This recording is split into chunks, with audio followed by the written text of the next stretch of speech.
നമ്മുടെ കോമഡി മസാലയുടെ ഫ്ലോറിലേക്ക് ഒരു സ്പെഷ്യൽ പെർഫോമൻസുമായിട്ട് ഒരു കലാകാരൻ വരാൻ പോവാണ്. അദ്ദേഹത്തിന് നമുക്ക് സ്വാഗതം ചെയ്യാം. മിസ്റ്റർ ശ്യാംലാൽ.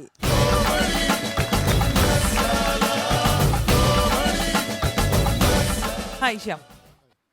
എവിടെയാണ് സ്ഥലം? വെമ്പായംകാരനാണ്. ഓക്കെ, എന്ത് പെർഫോമൻസ് എന്ന് ചെയ്യാം? പാവകളി നമ്മുടെ നാട്ടിൽ നിന്നും അന്യം നിന്നുകൊണ്ടിരിക്കുന്ന ഒരു കലാരൂപമായിട്ടുള്ള പാവകളി. പണ്ട് കാലത്തൊക്കെ നമ്മുടെ നാട്ടിലുണ്ടായിരുന്നു, ഇപ്പൊ അങ്ങനെ കാണാറില്ല. ആ ഒരു സംഭവം ഞാൻ സ്വന്തമായിട്ട് ചെയ്താണ്. ഓക്കെ, സ്വന്തമായിട്ട് ഈ പാവകളെയൊക്കെ സ്വന്തമായിട്ട് നിർമ്മിച്ച് അങ്ങനെ പെർഫോം ചെയ്ത് അങ്ങനെ പ്രാക്ടീസ് ചെയ്ത് അങ്ങനെ ഒരു നല്ലൊരു രീതിയിൽ ആയിട്ടുണ്ട്. എങ്ങനെ ഇതിലേക്ക് വന്നത്? എന്താ ഇങ്ങനെ ഒരു കൗതുകം തോന്നാൻ കാര്യം? നമ്മുടെ ഇത് തന്നെയാണ്, നമ്മുടെ നാട്ടിൽ നിന്നും അന്യം നിന്നുകൊണ്ടിരിക്കുന്ന ഒരു കലാരൂപമായിട്ട് എനിക്കിത് നമുക്ക് വീണ്ടും തിരിച്ചു കൊണ്ടുവരണം എന്നുള്ള ഒരു തോട്ടിൽ നിന്നാണ്.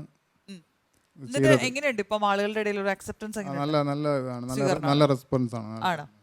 ഓക്കെ, അപ്പൊ എന്താണ് ശ്യാംലാലിന്റെ പാവകളി എന്നുള്ളത് നമുക്കൊന്ന് കണ്ടു നോക്കാം. ഓക്കെ, ശരി.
സംഭവം പൊളിച്ച് ശ്യാംലാലെ, നല്ല രസമുണ്ടായിരുന്നു. നമ്മളിങ്ങനെ ഒരു പെർഫോമൻസ് ഇങ്ങനെ നേരിട്ട് കാണുന്ന ആദ്യമായിട്ടാണ്. നിങ്ങൾ കണ്ടിട്ടുണ്ടോ? ഓക്കെ, അപ്പൊ ഡോൾ ഡാൻസ് എന്ന് പേരിട്ടിരിക്കുന്ന ഈ ഒരു കലാരൂപം ഇവിടെ പ്രദർശിപ്പിച്ച ശ്യാംലാലിന് നല്ലൊരു കയ്യടി കൊടുക്കാം നമുക്ക്. ഇല്ല ചേട്ടാ, എന്ത് പറയണു? ഒന്നും പറയാനില്ല, സൂപ്പർ. കാരണം ഇടത് കൈയും വലത് കൈയും ഒരുപോലെ നിയന്ത്രിച്ചുകൊണ്ട് ഒരേ താളത്തില് രണ്ട് പാവയെ ഒരേ മൂവ്മെന്റ്സ് ആണ് ചെയ്യുന്നത്. അതെ, സൂപ്പർ, ഒന്നും പറയാനില്ല. അമേസിംഗ്. സൂപ്പർ. ഇത് എത്ര നാളായി ഇത് പ്രാക്ടീസ് തുടങ്ങിയിട്ട്? ഒരു 2 വർഷമാവും ഇത് ചെയ്ത് തുടങ്ങിയിട്ട്. 2 വർഷമാവും ഇത് ചെയ്ത് തുടങ്ങിയിട്ട്. പക്ഷെ പാട്ടുകൾ വേറെ ആണല്ലേ? ഇത് കൈയുടെ പ്രാക്ടീസ് ആണ്. കൈയുടെ പ്രാക്ടീസ് ആണ്. ഇതെല്ലാം സ്വന്തമായിട്ട് തന്നെ ഉണ്ടാക്കിയെടുത്തു? അതെ, സ്വന്തമായിട്ട് തന്നെ ഉണ്ടാക്കി. ഞാൻ സ്കൾപ്ചർ ഒക്കെ ചെയ്യാറുണ്ട്. സ്കൾപ്ചർ ഇതുണ്ടല്ലോ, രൂപങ്ങളൊക്കെ ശില്പങ്ങളൊക്കെ ഉണ്ടാക്കാറുണ്ട്. ഓ ശരി. അങ്ങനെ ക്രിയേറ്റ് ചെയ്താ രണ്ടുപേരെ. അടിപൊളി. അപ്പൂപ്പനും അമ്മൂമ്മയും സൂപ്പർ.